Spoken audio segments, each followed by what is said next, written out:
অনেক ফুল ফুটেছে। এখন দেখা যাক বারান্দায় বেগুন গাছগুলোতে বেগুন ধরে কিনা, কোনো রোদ আসে না, এই জন্য কি বলি, এখানে রোদের স্বল্পতা থাকার কারণে আমাদের গাছগুলো আরেকটু বড় হতে পারতো, সেই জন্য বড় হতে পারছে না।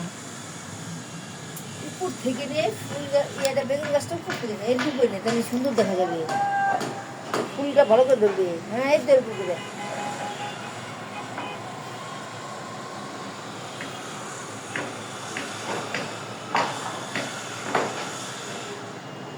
বেগুন গাছটা অনেক সুন্দর হয়েছে, কয়েকটা ফুল ফুটেছে। দেখা যাক ফুলগুলো যদি ধরে না দেয় তাহলে বেগুন ধরতে পারে। লাউ গাছটা বেশ বড় হয়েছে। লাউ গাছের ছবিটা দেখা একটু উপর উপরে উপর দিকে, এইটা দেখা যাবে উপরে উপরে আছে কাছে যা। লাউ গাছটা বেশ বড় হয়েছে, অনেকগুলো ডগা নিয়েছে। এভাবে বাগানে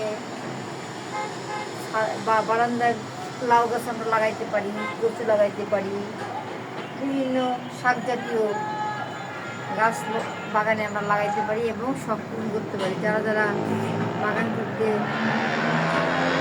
ইচ্ছে পোষণ করবে তারা এইভাবে বাগানে বারান্দায় বেশ কিছু গাছ লাগাইতে পারে। এখানে বেশ কিছু কচু গাছ হয়েছে।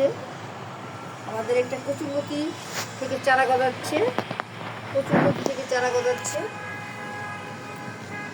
উঁচু থেকে উঁচু থেকে রেখে দেবে ওই যে কচু গাছের চারা থেকে আমরা চারা বপন করছি। প্রচুর লতি চারা, লতি থেকে চারা হচ্ছে এখন। এই চারা আবার আমরা এখানে এই যে বস্তার মধ্যে লাগাই দিয়েছি। বস্তার মধ্যে এটা হচ্ছে লতি কচুর চারা।